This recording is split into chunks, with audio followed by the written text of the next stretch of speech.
नमस्कार, आप देख रहे हैं लोकतंत्र। मैं हूं आपके साथ अक्षय। उत्तर प्रदेश में अंतिम दौर के चुनाव प्रचार का शोर आज थम गया। पूर्वांचल की जंग सभी राजनीतिक दलों की क्या मायने रखती है, ये ताबड़तोड़ प्रचार के जरिए सभी सियासी दल जाहिर कर चुके हैं। प्रधानमंत्री नरेंद्र मोदी ने भी प्रचार में पूरी जान लगा दी। ये पहला मौका है जब पार्टी को मजबूती दिलाने के लिए प्रधानमंत्री ने 3 दिनों तक काशी की गलियों में लोगों को मोहने का काम किया। जवाब में अखिलेश राहुल की जोड़ी और बीएसपी सुप्रीमो मायावती ने भी मौका नहीं गंवाया और प्रधानमंत्री को चुनौती देते हुए विकास के नाम पर चुनावी मैदान में उन्होंने भी ताल ठोक दी। हालांकि पिछले 2 दिनों की तरह प्रधानमंत्री के तीसरे दिन के रोड शो में भी लोगों की भीड़ खूब उमड़ी, लेकिन ये भीड़ वोट में कितनी तब्दील होगी, ये अभी भी सवाल। प्रधानमंत्री के गढ़वा आश्रम जाने के भी अब सियासी मायने निकाले जा रहे हैं। दरअसल गढ़वा आश्रम के करीब 2 करोड़ अनुयायी हैं, जिनमें बड़ी संख्या में यादव समाज के लोग भी शामिल, साथ ही दलित समाज के लोग और अन्य पिछड़े वर्ग के लोग भी आश्रम के अनुयायी हैं। प्रधानमंत्री के इस दौरे को, इस बड़े वोट बैंक को बीजेपी की ओर मोड़ने की कोशिश के तौर पर भी देखा जा रहा है। प्रधानमंत्री की काशी और पूर्वांचल के प्रति इतनी गंभीरता को देखते हुए सवाल उठने लगे कि क्या पूर्वांचल में बीजेपी की राह कठिन हो रही है, जिसकी वजह से मोदी जी को पूरा जोर लगाना पड़ रहा है, या अपने लोकसभा क्षेत्र में पार्टी की पकड़ को मजबूत बनाए रखने की चुनौती उनके सामने है। आज लोकतंत्र में हम इन्हीं तमाम मुद्दों पर चर्चा करेंगे।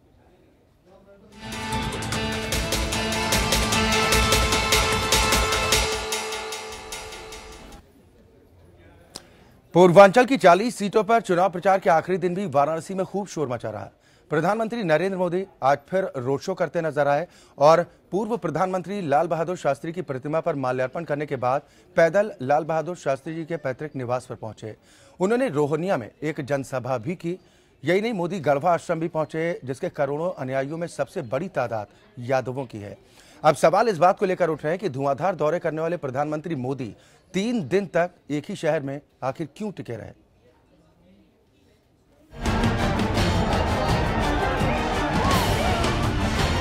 ये नजारा वाराणसी में तीसरे दिन हुए मोदी के तीसरे रोड शो का है। सड़कों पर भीड़ बीते 2 दिनों के मुकाबले कम नहीं हुई। मोदी ने पूर्व प्रधानमंत्री लाल बहादुर शास्त्री की प्रतिमा पर माल्यार्पण किया और उनके पैतृक निवास भी पहुंचे। प्रधानमंत्री ने घर के भीतर बने संग्रहालय को भी देखा। शांत दिख रहे प्रधानमंत्री मोदी रोहिनिया पहुंचते ही अपने रंग में आ गए। सपा बसपा कांग्रेस से मुक्ति दिला करके उत्तर प्रदेश के नौजवानों का भविष्य सुनिश्चित करने का मौका है। पिछले 15 साल में एक पूरी पीढ़ी को इन लोगों ने तबाह कर दिया है। भाइयों बहनों, अब हमारी पीढ़ियों को और तबाह नहीं। प्रधानमंत्री नरेंद्र मोदी वाराणसी में अपने तीसरे दिन के प्रचार अभियान में गढ़वा आश्रम भी पहुंचे। वहां उन्होंने गौ सेवा भी की। पीएम के गढ़वा आश्रम चुनने के पीछे भी राजनीतिक वजह बताई जा रही है। गढ़वा आश्रम के तकरीबन 2 करोड़ अनुयायी हैं, जिनमें से बड़ी संख्या में यादव शामिल हैं। इनके साथ ही दलित और अन्य पिछड़े समाज के लोग भी इस आश्रम से जुड़े हैं। लिहाजा इस दौरे को बड़े वोट बैंक को बीजेपी की ओर मोड़ने की कोशिश के तौर पर देखा जा रहा है। वाराणसी में प्रधानमंत्री नरेंद्र मोदी लगातार तीसरे दिन सड़कों पर उतरे। ऐसे में सवाल उठने लगे कि क्या पूर्वांचल में बीजेपी की राह कठिन हो रही है, जिसकी वजह से प्रधानमंत्री को पूरा जोर लगाना पड़ रहा है। प्रधानमंत्री बनने के बाद शायद ये पहला मौका है जब मोदी ने किसी शहर में लगातार 3 दिन बिताए हैं। 2014 के लोकसभा चुनाव के दौरान भी मोदी किसी शहर में रात नहीं बिताते थे और गांधीनगर वापस लौटते। तो क्या वाकई में वाराणसी और पूर्वांचल में बीजेपी की हालत पतली है? वाराणसी में 8 विधानसभा सीटें हैं। इनमें से 3 बीजेपी के पास, 2 बीएसपी और सपा के पास और 1 कांग्रेस के पास। वाराणसी में सीटों की संख्या बढ़ाने पर बीजेपी नेताओं का ज्यादा जोर है। साथ ही पूर्वांचल की 89 सीटें ही बीजेपी का यूपी में भविष्य तय करेंगी। जिले की 8 सीटों पर जीत के लिए बीजेपी को यहाँ बहुत जोर लगाना पड़ रहा है। बीजेपी के 20 से ऊपर केंद्रीय मंत्री और करीब 100 सांसद पिछले कुछ दिनों से वाराणसी में कैंप कर रहे हैं। बीजेपी की सबसे बड़ी गलती यह मानी जा रही है कि उम्र के 7वें दशक में पहुंच चुके पार्टी के स्थानीय स्तर के कद्दावर नेता बंगाली ब्राह्मण दादा श्यामदेव राय चौधरी को टिकट नहीं दिया गया। वे वाराणसी दक्षिण सीट से लगातार 7 बार से पार्टी की तरफ से चुनाव जीते हुए हैं। इससे बंगाली और ब्राह्मण समुदाय पार्टी से नाराज है। 7वें और अंतिम फेज में पूर्वांचल की 40 सीटों पर वोटिंग होनी है। धर्म की नगरी वाराणसी को पूर्वांचल का केंद्र माना जाता है। यह शहर पीएम मोदी और उनके मंत्रियों की आवभगत करने में पिछले कुछ दिनों से मशगूल है। तो वहीं अखिलेश यादव, राहुल गांधी और बीएसपी अध्यक्ष मायावती को भी बनारस तवज्जो देने में पीछे नहीं रहा। Bureau report, APN। या तो पूर्वांचल की जंग सभी राजनीतिक दलों के लिए क्या मायने रखती है, ये ताबड़तोड़ प्रचार के जरिए सभी सियासी दल खुद ही जाहिर कर चुके हैं। प्रधानमंत्री नरेंद्र मोदी ने भी प्रचार में पूरी जान लगा रखी है। ये पहला मौका है हालांकि जब पार्टी को मजबूती दिलाने के लिए प्रधानमंत्री ने 3 दिनों तक काशी की गलियों में लोगों को खूब रिझाने का काम किया है। उधर जवाब में अखिलेश राहुल की जोड़ी और बीएसपी सुप्रीमो मायावती ने भी मौका नहीं गंवाया और प्रधानमंत्री को चुनौती देते हुए विकास के नाम पर चुनावी मैदान में इन्होंने भी ताल ठोक दी है। सभी खास मेहमान हमारे साथ जुड़ चुके हैं। सबसे पहले अपने दर्शकों की मुलाकात अपने आज के मेहमानों से कराते हैं। मेरे साथ नोएडा स्टूडियो से भारतीय जनता पार्टी के वरिष्ठ नेता और प्रवक्ता बालेश्वर त्यागी जी हैं। बालेश्वर जी, बहुत स्वागत है आपका। लखनऊ से 4 खास मेहमान हैं। आसिम वकार साहब हैं, आप प्रवक्ता हैं AIMIM के। वकार साहब, बहुत स्वागत है आपका भी हमारे साथ इस चर्चा में शामिल होने के लिए। मोहम्मद अब्बास साहब हैं, आप प्रवक्ता हैं समाजवादी पार्टी के। अब्बास साहब, आपका भी स्वागत। कृष्णकांत पांडे जी हैं, प्रवक्ता यूपी कांग्रेस हैं, आप अपनी पार्टी का पक्ष रखेंगे। पांडे जी, आपका भी बहुत स्वागत। साथ ही वरिष्ठ पत्रकार सुरेश बहादुर जी हमारे साथ इस चर्चा में शामिल हैं। सुरेश बहादुर जी, आपका भी बहुत स्वागत है। शुरुआत बालेश्वर जी मैं आपसे करना चाहूंगा, क्या पूर्वांचल में बीजेपी को कुछ खतरा महसूस हो रहा है? नहीं, कोई खतरा नहीं है। बिल्कुल बीजेपी आत्मविश्वास से लबरेज है और जीत सुनिश्चित है। उस जीत के अंतर को बढ़ाने के लिए ये सब प्रयास है और ये किया ही जाना चाहिए। चुनाव में कोई भी लापरवाही करने का मौका ही नहीं होना चाहिए, स्थिति नहीं होनी चाहिए और कोई करता भी नहीं और करनी भी नहीं चाहिए। नहीं, काशी के पीछे जो तमाम सवाल उठाए जा रहे हैं कि काशी को लेकर इतना फोकस किया जा रहा है, इसके पीछे क्या मोटिव है?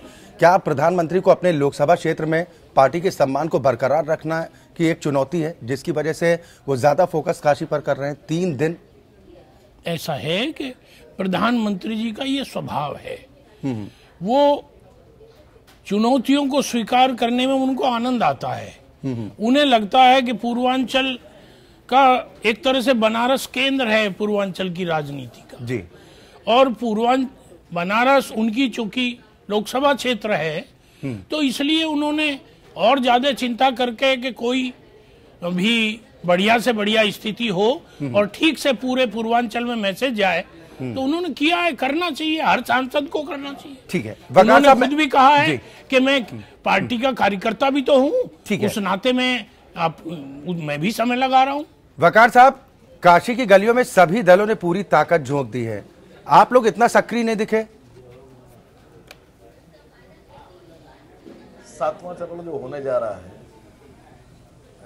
इत्तेफाक से और अफसोस से कि 7वें चरण में हमने किसी को लड़ाया नहीं है, लेकिन 6ठे चरण तक जो हमने कैंडिडेट लड़ाए हैं और जिस तरह से हम लोगों ने अपनी रैलियां की थी और प्रचार में आगे गए और लोगों के सामने बात रखी, लोगों को बात समझ में आई। मैंने लोगों से बहुत खुले तौर पर ये पूछा जी कि तुमसे ये कहा जाता है कि भारतीय जनता पार्टी को रोको, भारतीय जनता पार्टी को रोकने का पूरा ठेका मुसलमानों को दे दिया जाता है। तो मैंने मंच से लोगों से कहा कि अगर दिल चाहे तो भले ही तुम मजलिसे इत्तेहादुल मुस्लिमीन के कैंडिडेट को वोट मत देना, बिल्कुल मत देना, कतई मत देना, लेकिन एक गुजारिश करके जा रहा हूं कि जो जिस पार्टी को वोट देना उससे ये कहना कि साहब बीजेपी से हम डरते नहीं है, ना ही हमें दहशत है, हम बीजेपी से मुकाबला करने के लिए काफी हैं जी। हम वोट तब देंगे जब हमारे शिक्षा की बात करोगे, हमारे बच्चों को तालीम के लिए स्कूल दोगे, हमें स्वास्थ्य के लिए अस्पताल दोगे, हमारे बच्चों को नौकरियां दोगे जी। हमें रोजगार की बात करोगे, हमारे मुस्तकबिल की बात करोगे। ये 70 साल से मुसलमानों की पीढ़ियों को खत्म कर रहे हैं जी, नस्लों को तबाह कर रहे हैं और लोगों की बात समझ में आई। लोगों ने कहा जी कि आप सही कह रहे हैं। तो मैंने उनसे कहा कि भाई मध्य प्रदेश में पिछले 17 साल से चौहान साहब की सरकार है बीजेपी की, तो क्या मुसलमान खत्म हो गए? छत्तीसगढ़ में मुसलमान खत्म हो गए, राजस्थान में खत्म हो गए, जी, महाराष्ट्र में खत्म हो गए। मैंने कहा तुम लोगों से गुजारिश हाथ जोड़कर है कि भले ही हमें मत दो, लेकिन अपने बच्चों के मुस्तकबिल के लिए वोट देना सीखो। ठीक है, अपने हक के लिए वोट देना सीखो। अपनी लड़ाई तुम्हें खुद लड़ना होगी, और अगर अपनी लड़ाई खुद नहीं लड़ पाओगे तो ये सब तुमको पिछले 70 साल से बीजेपी के नाम पर इस्तेमाल कर रहे हैं और आगे भी करते रहेंगे। लोगों की बात समझ में आई और लोगों ने मुझसे पर्सनली आके कहा कि आपका शुक्रिया कि आपने हम लोग की आंखें खोली। ये डरे हुए हैं सब, इनको यकीन ही नहीं है, न किसी का काम बोल रहा है और न किसी का विकास बोल रहा है। ठीक है सुरेश बहादुर जी, विकास वाले भी ठीक है। वकार साहब मैं आपके पास आऊंगा। सुरेश बहादुर जी, मैं पहले इसलिए आपके पास आ रहा हूं, वकार साहब के कुछ संकेत आप समझ पा रहे हैं? वकार साहब ने संकेत साफ साफ दे दिया है। इन्होंने जो और हमारे राजनीतिक दल बात करते हैं अल्पसंख्यकों को सुरक्षा देने की, सुरक्षा प्रदान करने की, वो ये संकेतों में इन्होंने बता दिया कि अल्पसंख्यकों को किसी सुरक्षा की जरूरत नहीं, वो खुद सुरक्षित है और अपनी सुरक्षा कर सकते हैं। इन्होंने बहुत इस एक मायने में, और उसमें वो जहां उनकी मंशा कहे, जहां उनकी इच्छा है वहां वो मतदान करें। खैर मैं वकार साहब के विचारों पर कोई अपनी टिप्पणी नहीं करना चाहता, लेकिन कम से कम एक अच्छी बात तो जरूर वकार साहब ने कही है कि कम से कम उस समाज को, जिस समाज को हमारे सारे राजनीतिक दल उसकी असुरक्षा की भावना दिखा करके, डर दिखा करके बात करते हैं, उसमें निश्चित रूप से यह स्वागत किया जाना चाहिए कि इन्होंने कहा कि इनको शिक्षा दीजिए, इनको रोजगार दीजिए, इनको अस्थायित्व प्रदान करिए, तो असली में मुसलमानों का, अल्पसंख्यकों का असली विकास ये होगा। जी, मैं वोटों की राजनीति की बात नहीं करता, लेकिन हाँ इस विचारधारा का स्वागत किया जाना चाहिए और मैं समझता हूं इससे निश्चित रूप से अल्पसंख्यक की सोच में एक बदलाव आएगा। अब्बास साहब क्या कहेंगे? जो वकार साहब ने कहा है, अच्छी बात भी कही है कि किसी को किसी से डरने की जरूरत नहीं है और लोग अपने मतदान का इस्तेमाल सोच समझ कर सकते हैं, लेकिन मुद्दा सिर्फ एक होना चाहिए, विकास। हाँ मैं कह रहा हूं ना, ओवैसी साहब की पार्टी है, अमित शाह के पेड वर्कर है। एक पेड वर्कर क्या कह सकता है, वो पूरी भाषा वही बोली जा रही है, बोलना भी चाहिए। कौन सा पेमेंट किया अमित शाह ने, अप्रूव कर दीजिए। आसिफ भाई आप बोलने से बोलिए। अब्बास साहब कम से कम इतनी तोहमत तो मत लगाइए। अब से कुछ दिन पहले आपकी पार्टी का पक्ष बहुत अच्छे से रखते थे वकार साहब। पैसा लेके आ रहे हैं, ऐसे कैसे बोल रहे हैं? आप हमें वोट दो ना दो, इन्हें मत दो। और देखो भाजपा की सरकारों में कुछ नहीं निकल रहा है। किसी को वोट साफ साफ कहो ना, किसी को वोट दो, साफ साफ कहो ना, किसी को दो, किसी को दो। भाजपा की सरकार में कुछ नहीं हो रहा है। क्या हो रहा है के लिए दो, क्या हो रहा है राजस्थान में, मध्य प्रदेश में, महाराष्ट्र में वोट लेंगे? जानते नहीं आप, डरा के वोट डराया नहीं जाता। आप डर नहीं रहे, हकीकत बता रहे हैं। क्या किया आपने? क्या किया मुजफ्फरनगर में? आपने संगीत जो करा, बरेली में क्या किया आपने? इसमें क्या करा? क्या बात कर, क्या करा रहे हैं आपने? जानते नहीं भारतीय जनता पार्टी दंगे कराती है, भारतीय जनता पार्टी दंगे कराती है, भारतीय जनता पार्टी दंगा कराती है, सरकार बनाओगे पूरी दुनिया में। पूरी दुनिया में कुछ नहीं भाई, अपने टाइम पे बोलना, वरना मैं लगातार 1 घंटे धार पर। ठीक है अब्बास साहब आप अपनी बात पूरी कीजिए। आसिम वकार साहब मैं आपके पास आता हूँ, आसिम वकार साहब मैं आपके पास आता हूँ अभी, लेकिन एक जवाब अब्बास साहब से इस पर जरूर है। अब्बास साहब सवाल सुन लीजिए, आसिम वकार साहब का सीधा सीधा कहना है, सर सवाल तो सुन लीजिए अब्बास साहब। कैसे हो गया, तमाम कितने पैसे इकट्ठे हो गए? अरे मोहम्मद अब्बास साहब समय क्यों जाया कर रहे हैं सर? अब्बास साहब सवाल तो सुन लीजिए सर, सवाल सुन लीजिए। मेरा सवाल, आसिम वकार जी आऊंगा मैं आपके पास, आसिम वकार जी मैं आपके पास आऊंगा, जब आपकी बारी आए तब आप अपना पक्ष रखिएगा। सर थोड़ी मर्यादा बना के रखिए प्लीज।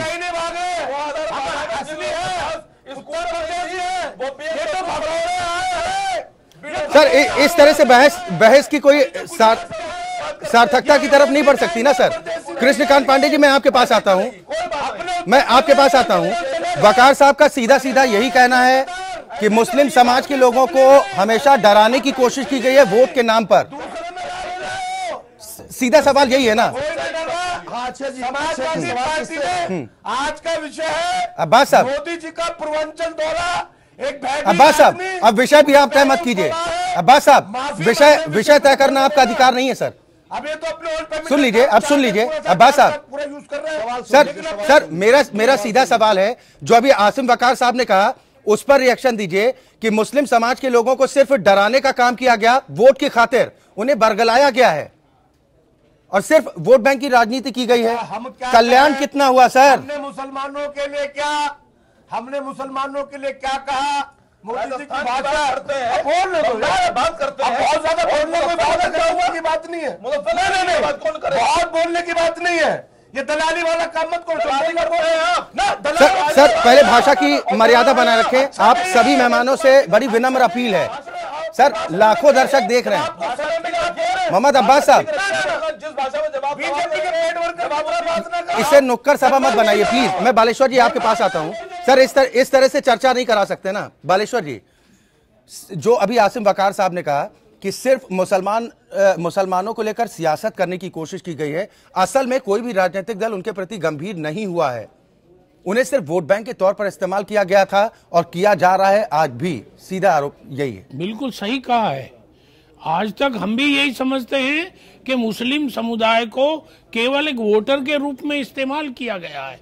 उसके विकास के लिए, उसकी समस्याओं के समाधान के लिए, उसकी शिक्षा के लिए, उसके रोजगार के लिए, उसकी तरक्की के लिए कुछ भी नहीं किया गया। केवल वोट बैंक बीजेपी का हुआ दिखाओ और वोट प्राप्त करो, यही होता रहा। वो ठीक कह रहे हैं, इतनी बात उनकी ठीक है। सवाल तो आपकी सरकार पर भी उठाए जाते हैं कि आप लोगों ने क्या किया अल्पसंख्यक समाज के लोगों के लिए। जब आप लोग एक टिकट नहीं दे सकते तो उम्मीद क्या करें? अभी केंद्र सरकार 3 वर्ष पहले आई है। आज देखें कितनी सारी बच्चों को पढ़ाई के लिए हायर एजुकेशन तक छात्रवृत्तियां दी जा रही हैं। मुस्लिम कल्याण के लिए विभाग कितने सारे काम कर रहा है आजकल सबके सामने है। तो इसलिए जो है हम केवल वोट बैंक के रूप में कभी मुस्लिम को नहीं देखते। नहीं, कृष्णकांत जी और उनकी पार्टी आरोप लगा रही, अभी उन्होंने आरोप लगाया। कृष्णकांत पांडे जी, जो आप आरोप लगा रहे हैं कि सिर्फ क्या आपने सवाल उठाया था बालेश्वर जी से? मैंने ये सवाल उठाया था कि भारतीय जनता पार्टी के लोग हिंदुस्तान का मुसलमान को नागरिक ही नहीं मानते हैं। इनका बस चले तो मुसलमानों की नागरिकता समाप्त कर दे। पांडे जी, ये कांग्रेस पार्टी, ये भारतीय जनता पार्टी, ये समाजवादी पार्टी, क्या इनके बस की बात है? क्या संविधान से बड़े हो गए क्या आप लोग? क्या आप लोग ये निर्धारित करेंगे कि कौन हिंदुस्तान में रहेगा, कौन नहीं रहेगा? यह संविधान निर्धारित करता है, लेकिन संविधान पर भरोसा नहीं है आपको? लोगों का अगर बस चले, भरोसा नहीं है? संविधान पे भरोसा भारतीय जनता पार्टी, संविधान में भरोसा भाजपा को नहीं है। संविधान को मानने वाले क्या प्रधानमंत्री संविधान के सबसे ज्यादा दुश्मन है। यह न इनको तिरंगे पर विश्वास है, न संविधान पर विश्वास है। सर आप लोगों को है? कृष्णकांत पांडे जी, आप लोगों को संविधान पर भरोसा है? जी अक्षय जी, भारत के अनुमति के प्रधानमंत्री संविधान के हत्या की है। सर एक बार विनम्र अपील फिर। अब्बास साहब थोड़ा चर्चा की मर्यादा बनाए रखिए प्लीज। प्रवक्ता है सर, आपको लाखों लोग सुन रहे हैं, है ना? नुक्कड़ सभा मत बनाइए। लोग सुन रहा हूं ना। जब आपकी बारी आए अपना पक्ष रखिए ना सर। आप ही बोल लीजिए। नहीं, आप बोल लीजिए। जो रोड शो निकाला वो क्या है? क्या कानून नहीं टूटा? सर रोड शो आप लोग नहीं निकालते हैं क्या? अगर नियमों का उल्लंघन करता है तो चुनाव आयोग चले जाइए। चुनाव आयोग में सुनवाई नहीं होती है तो तमाम अदालतें हैं देश में, वहां चले जाइए। प्रधानमंत्री जी ने बिना अनुमति के रोड शो निकाला। कानून का सबसे बड़ा रखवाला, सबसे ज्यादा तोड़ने का काम किया। सर शिकायत आप लोगों ने की ना। ये वक्त जाया मत कीजिए सर, वक्त बहुत बहुमूल्य है। सर समय की नजाकत को समझिए अब्बास साहब, वक्त फिसल रहा है। मर्यादा का उल्लंघन किया है। आसिम वकार साहब, मैं आपके पास आता हूँ। सिर्फ यही कहा जाता है कि फला ये कर रहा है। हम लगातार हम उत्तर प्रदेश के चुनावी घमासान पर लगातार कवरेज कर रहे हैं। लगातार हम ये जानने की कोशिश कर रहे हैं कि सभी सियासी दलों का एजेंडा क्या है। विकास एजेंडा नजर नहीं आता है कम से कम। अगर हम विकास की बात करते हैं तो यहां पर आरोप प्रत्यारोप की राजनीति शुरू हो जाती है। ये परंपरा ठीक नहीं है वकार साहब। समाजवादी पार्टी का विकास बोलता है। देखिए, जिस तरह से रोड शो किया बनारस में प्रधानमंत्री जी ने किया है, बीजेपी के किसी अदना से लीडर ने नहीं किया है। और प्रधानमंत्री जी जब किसी काम को करेंगे तो उनसे 125 करोड़ की आबादी वाले मुल्क में ये उम्मीद की जाती है कि वो प्रधानमंत्री की गरिमा भी बना कर रखेंगे और एक मिसाल कायम करेंगे कि कानून और संविधान के दायरे में रहकर काम करते हैं। लेकिन हमारे हिंदुस्तान के प्रधानमंत्री जी को ना तो गरिमा का ख्याल है, ना संविधान का ख्याल है, ना कानून का ख्याल है। इस बात में मैं अब्बास साहब की बिल्कुल हिमायत करता हूं कि उन्होंने बिना परमिशन लिए हुए, कानून का उल्लंघन करते हुए, संविधान को नजरअंदाज करते हुए जिस तरह से काशी में रोड शो किया है, इसके ऊपर चुनाव आयोग को संज्ञान लेना चाहिए। और चुनाव आयोग को संज्ञान लेने के बाद जैसे बाकी प्रत्याशियों के खिलाफ कार्रवाई होती है और बाकी लोगों के खिलाफ कार्रवाई होती है, क्यों कार्रवाई नहीं हो रही है? इसके खिलाफ कार्रवाई इस वक्त सारे डीएम, सारे एसपी, सारे एसएसपी, पूरा प्रशासन चुनाव आयोग के अधीन काम कर रहा है। जैसे ही आपकी आचार संहिता लागू होती है, सारा शासन प्रशासन उस प्रदेश का, उस जगह का चुनाव आयोग के अधीन चला जाता है।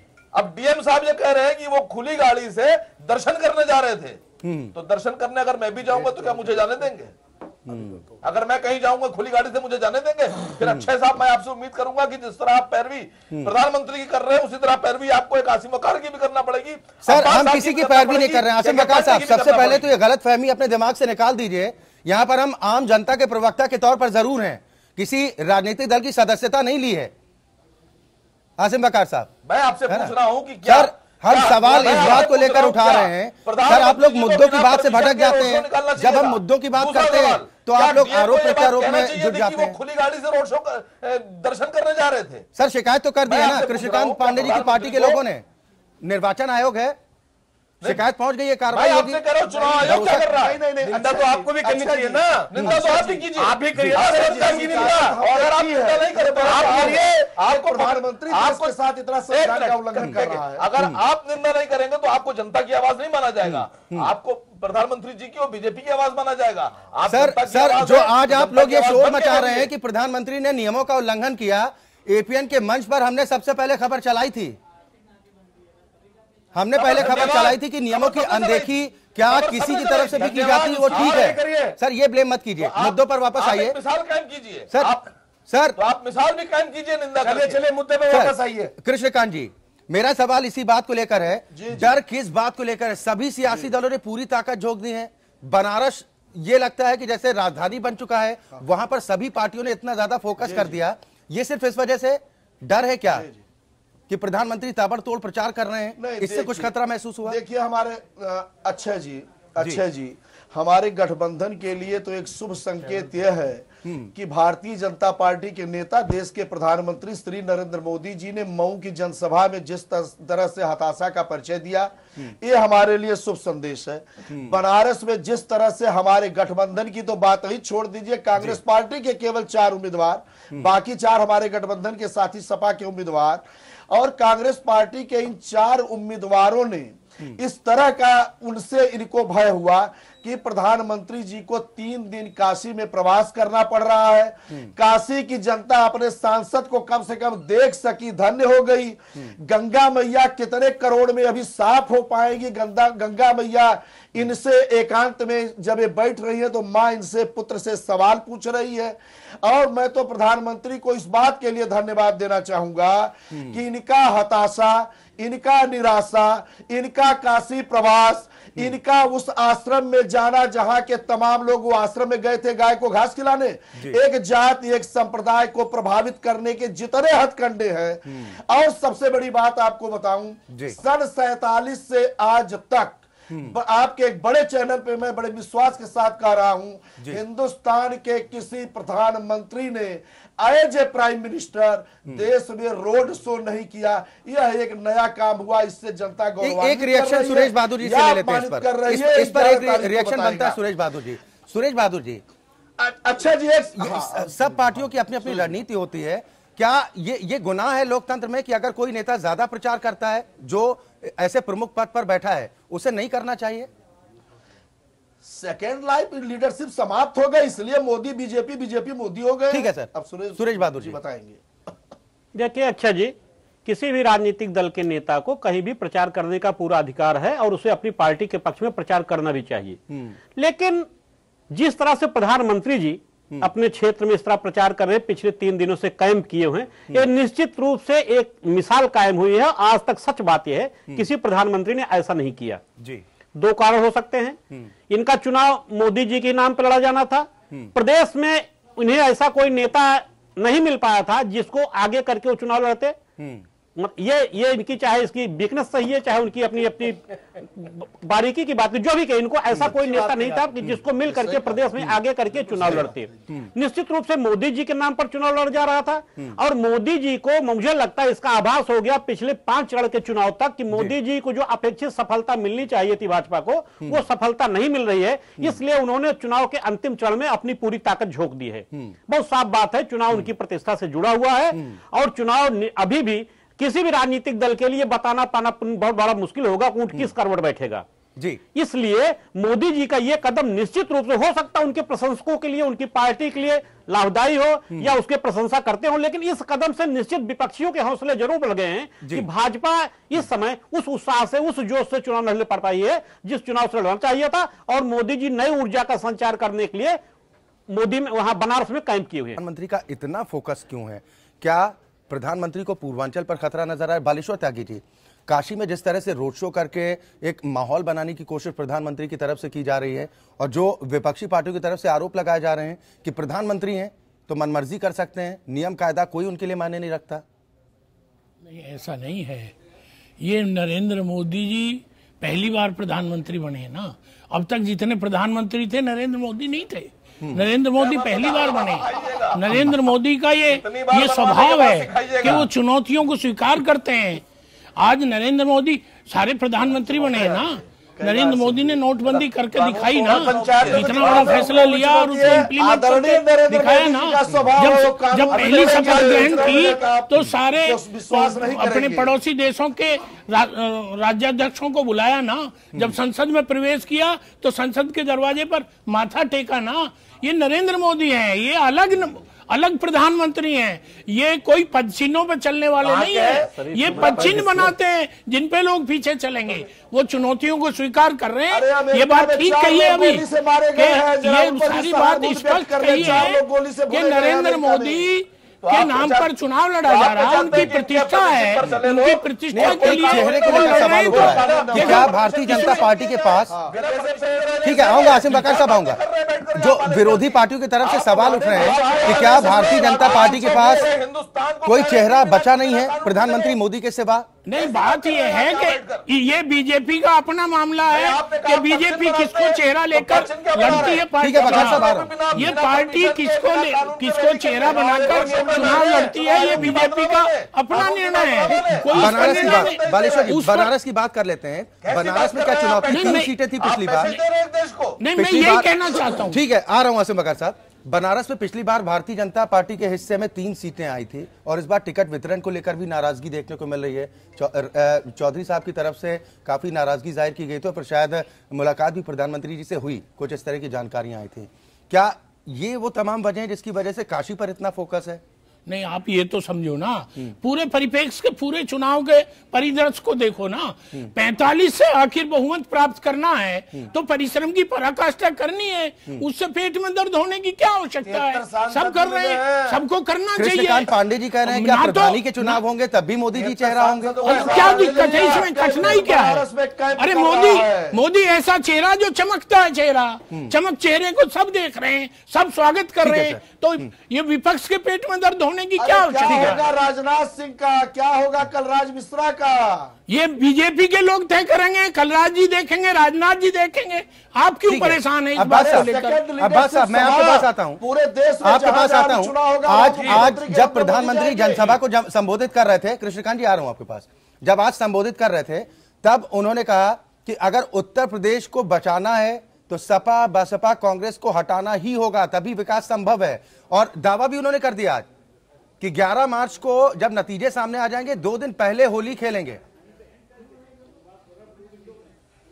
देखिए होली वोली तो खैर ये क्या खेलेंगे, लेकिन हाँ रक्षाबंधन की तैयारी है। यदुवंशियों का होता है फागुनी त्योहार, फागुन का महीना है, और जिस तरह की होली रोड शो में 2 नौजवानों के साथ खेली, हम भी उस होली में सराबोर हो गए। आप लोग तो लठमार की बात कर रहे हैं। दावा करता हूँ मैं, नहीं लठमार की नहीं, मैं दावा कर रहा हूँ। आप सैटेलाइट व्यूज निकाल लीजिए, मोदी जी की 1 चौराहे की भीड़ है और अखिलेश यादव और राहुल गांधी जी के पूरा बनारस की सड़कों पर जनता मुड़ी हुई थी। मैं दावे से कह रहा हूँ, सैटेलाइट व्यूज दिखा दीजिए। ये तो बार बार भक्तगण जो है भक्त चैनल जो है कुछ दिखाते हैं एक ही जगह को बार बार, वो घिरा हुआ सा।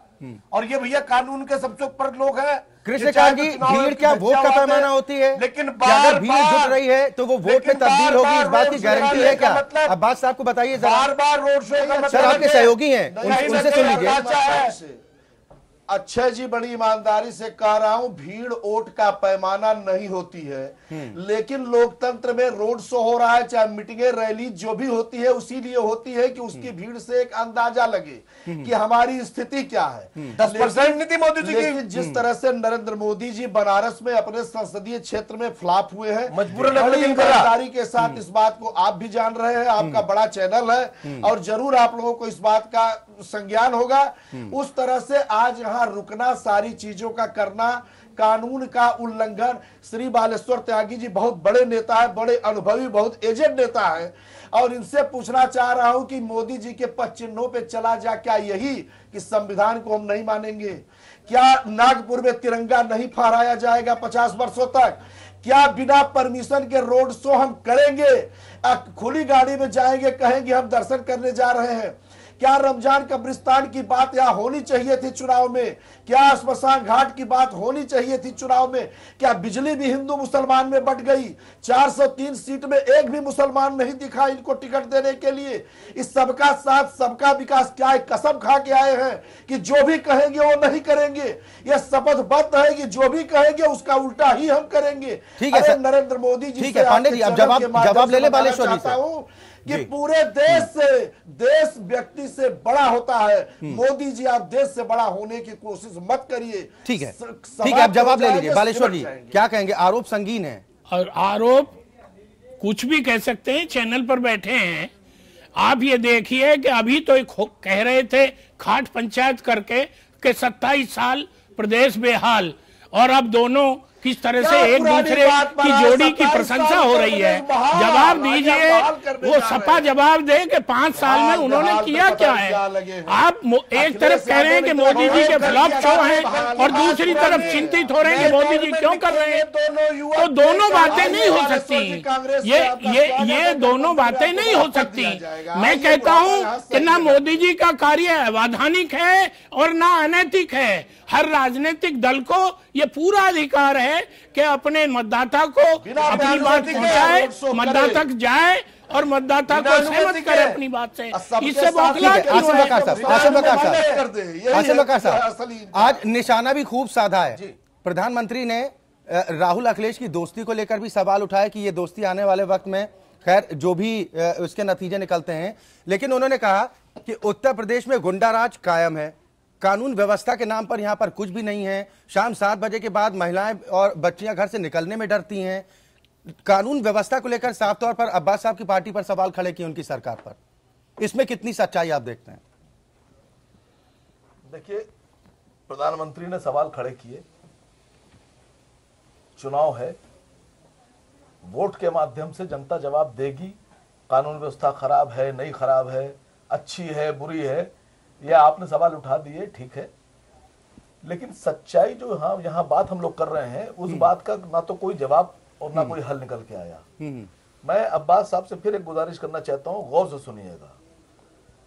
मैंने MIM के लिए जितनी भी रैलीज की और जहां जहां भी भाषण दिया, मैंने किसी भाषण में कहीं भी मुसलमान को मुसलमान होने का हवाला नहीं दिया। मैंने ना तो मुजफ्फरनगर कहा, ना मैंने दादरी कहा, ना मैंने इलाहाबाद का स्थान कहा। मैंने ईमानदारी से हक की बात की। मैंने कहा अगर रोजगार की बात करो, तालीम की बात करो, मुस्तकबिल की बात करो, बच्चों को पढ़ाने की बात करो, अपने कारोबार की बात करो, अमन की बात करो, मोहब्बत की बात करो, इस पर अगर वोट दो तो मैं समझता हूं ज्यादा बेहतर होगा। ये सबसे अहम बात इस चुनाव में निकलकर सामने आई कि एक मुल्क का प्रधानमंत्री ये आके बोलता है मंच के ऊपर कि रमजान में लाइट देते हैं तो क्या फ्री में देते हैं? आप पैसा नहीं लेते हैं। और जब रमजान में आप लाइट देते हैं तो वो लाइट क्या खाली खंबे से उचक के मुसलमान के घर में आती है? हिंदू घर में नहीं जाती है, सरदार के घर में नहीं जाती है। अगर कोई बीच में क्रिश्चियन या और जैन बौद्ध है उसके घर में नहीं जाती है। और मैं चैलेंज करता हूं जी कि चाहे कोई सरकार हो, अगर होली में लाइट देती है तो ईद में भी देती है, और ईद में लाइट देती है तो दीपावली में भी लाइट देती है। मैं पिछले 20 साल का रिकॉर्ड निकाल कर दे दूंगा, और आप नहीं दे पाएंगे बीजेपी वाले लोग। ये जो बैठे हैं बालेश्वर त्यागी जी, तो कानून तोड़ने की बात करते हैं और हिंदुस्तान के लोगों को उकसा रहे हैं कि प्रधानमंत्री नया पच्चीन बना रहे हैं, उस पर चलो। यानी अब रैली की जब परमिशन ना मिले तो भी रैली निकालो, और या जो कहोगे रैली की परमिशन लो ना रोड शो की परमिशन लो और पच्चीन पर चलो। तो साहब ये आप किसको चैलेंज कर रहे हैं? चुनाव आयोग को कर रहे हैं, भारत सरकार को कर रहे हैं, संविधान को कर रहे हैं, अंबेडकर साहब को कर रहे हैं, बाबा साहब भीमराव अंबेडकर को कर रहे हैं, या हिंदुस्तान के तिरंगे को कर रहे हैं, या हिंदुस्तान के लोगों से आप कह रहे हैं कि कानून हाथ में ले लो। आप किस तरह की सोच के लोग हैं? आपको हुकूमत में होना ही नहीं चाहिए। जो इस तरह की सोच के लोग हैं उनके खिलाफ हिंदुस्तान की आवाम को खड़ा हो जाना चाहिए और खड़े होकर सड़कों पर निकलकर आपका विरोध करना चाहिए। ठीक है, अब्बास साहब क्या जवाब देना चाहेंगे? आसिम वकार साहब ने जो बात कही है, हालांकि कृष्णकांत पांडे जी से इस पर जरूर जवाब लेते, लेकिन उन्हें कहीं जाना था। भाई ने बिल्कुल ठीक कहा कि बिजली हिंदू मुसलमान नहीं होती, और तमाम सरकारें कोशिश करती हैं कि वो सबको दे, और आंकड़ा भी आ गया कि ईद से ज्यादा दिवाली पे बिजली है, रमजान से ज्यादा होली मिली है, क्योंकि जिनकी जरूरत ज्यादा होती है उनको ज्यादा दी जाती है। लाइट मसला नहीं है, शमशान और कब्रिस्तान मसला नहीं है, मसला है सोच का। ये चाहते हैं सांप्रदायिकरण करना, और उसका उन्होंने भरसक प्रयास करा। ये हताश और निराश शमशान, गैया, कन्हैया, कांदला, कैराना, 40 और बच्चे, 4 बीवियां और उनके अध्यक्ष राम मंदिर, ये सब कहीं ना कहीं हताशा की भाषा बोली है। ये प्रधानमंत्री थे, बड़े बड़े जुमले बोल के, गुजरात मॉडल बोल के, और देश को बड़ी तरक्की की बात करके आते, यूपी में आते, कहते देखिए साहब मैंने ये काम करा, मैंने ये काम करा, इतना विकास को दिया, इतनी सड़कें बनाई, इतना फंड दिया, ये दिया।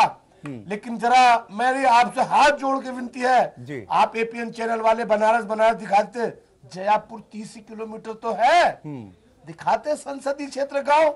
मैं परसों गया था वहाँ, बदहाल और बेहाल है। अब्बास साहब शायद आप देख नहीं पाए होंगे, हमने जयपुर गांव की तस्वीरें भी खूब दिखाई है ना, हमने उन तमाम जगहों की तस्वीरें दिखाई है जहां पर सांसदों ने गांव गोद में लिए हैं। शौचालय और उत्तर प्रदेश के मुख्यमंत्री अखिलेश यादव ने भी गांव को विकसित करने के लिए एक योजना चलाई थी ना, एक योजना का ऐलान किया था ना, वहां की भी हकीकत देखी है, परिवर्तन कहीं नहीं है। अब्बास साहब आप मेरी बात सुनिए, अब्बास साहब मेरी बात सुनिए सर, रोजगार को लेकर, नियुक्तियों को लेकर, अब्बास साहब नियुक्तियों को लेकर आपकी सवाल कटघरे में रही है, इसलिए विरोधियों से लेकर अदालत के दरवाजे तक फटकार लगी है। अब्बास साहब 73 सांसद वाली, अब्बास साहब इतनी पैरोकारी, अब्बास साहब जवाब दीजिए।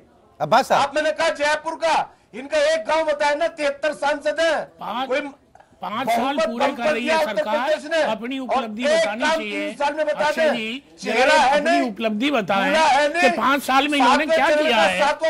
ये जो मोदी जी 5 साल की जनता ने बता दिया अक्षय जी। नहीं अब्बास साहब मेरे सवाल का जवाब तो दीजिए। व्यक्ति अपने बीवी के साथ के फेरों को नहीं निभा सका, वो 7 चरणों के 7 फेरों को क्या निभाएगा? अब्बास साहब लोग ये जानना चाह रहे हैं कि अगर इतनी पारदर्शिता, इतनी अगर गंभीरता के साथ उत्तर प्रदेश सरकार काम कर रही है, गायत्री प्रजापति अब तक फरार हैं, अब तक कैबिनेट में बने हुए हैं। प्रजापति के लिए अगर आप लोग कह रहे हैं कि प्रशासन चुनाव आयोग के इस समय अधीन है, अब्बास साहब अगर आप लोग कह रहे हैं सर कैबिनेट तो आपकी है, अब्बास साहब कैबिनेट तो आपकी है, बाहर का रास्ता तो दिखा सकते हैं, एक नजीर पेश कर सकते हैं। अब्बास साहब के दौरे कर रहे हैं, राजस्थान के केंद्रीय मंत्री बलात्कार के आरोपी सर कैसे बैठे हुए बीजेपी के प्रधानमंत्री के बराबर में? अब्बास साहब ये सवाल का जवाब नहीं हुआ। अब्बास साहब ये सवाल का जवाब नहीं हुआ। आसिम वकार साहब कानून कर रहा है अपना काम जी, कानून कर रहा है अपना काम। सर कानून तो अपना काम करेगा ही, उससे घबराने की जरूरत नहीं है। राजस्थान के केंद्रीय कानून काम करेगा, लेकिन आसिम वकार साहब नैतिकता क्या कहती है? एक रेप का आरोपी जिसे भगोड़ा घोषित किया गया, लुकआउट नोटिस भी जारी किया गया, अब तक मंत्रिमंडल में बना हुआ है, नैतिकता क्या कहती है? ये अब्बास साहब को नहीं समझना चाहिए? मैं बता रहा हूँ हमें सब समझ है। मैं बता रहा हूँ मुख्यमंत्री जी, देखिए वो मुख्यमंत्री जी का कहना है कि राजनीति से माफियाओं का सफाया होना चाहिए और कोई भी माफिया अब राजनीति में नहीं आना चाहिए, और उन्होंने एक शुरुआत की है, और शुरुआत मुख्यमंत्री जी ने की मुख्तार अंसारी साहब को और अतीक अहमद साहब को लात मार के बाहर निकाल दिया। अब अब्बास साहब से ये पूछ लीजिए, मैं तो आपका सहयोग कर रहा हूं, मैं तो कह रहा हूं कि नहीं साहब, मुख्तार अंसारी साहब बेईमान, माफिया, लुटेरे जो आप कहें वो सब। ये अभय सिंह साधु हैं, यहां बोल दीजिए। बाल कुमार पटेल, अभय सिंह या बाल को, चलिए आप बोलिए पहले। और गायत्री प्रजापति। अगर आप इतने ही शुचिता की बात करते हैं, ईमानदारी की बात करते हैं, हक की बात करते हैं, माफिया राज खत्म करने की बात करते हैं, गंदगी हटाने की बात करते हैं, तो गिरफ्तार तो बाद में होगा। आपने तो, मैं नाम नहीं लेना चाह रहा, कि जरा सी जिद में ना जाने कित्तों को बर्खास्त कर दिया मंत्रिमंडल से, और गायत्री भी कई बार हुए जिद में। लेकिन अब इतना बड़ा आरोप लग गया और सुप्रीम कोर्ट के आदेश के बाद एफआईआर दर्ज हो रही है, तो गिरफ्तारी तो बात की बात है। आप मंत्रिमंडल से कब बर्खास्त कर रहे हैं ये बताइए, और क्यों नहीं कर रहे हैं अब्बास साहब?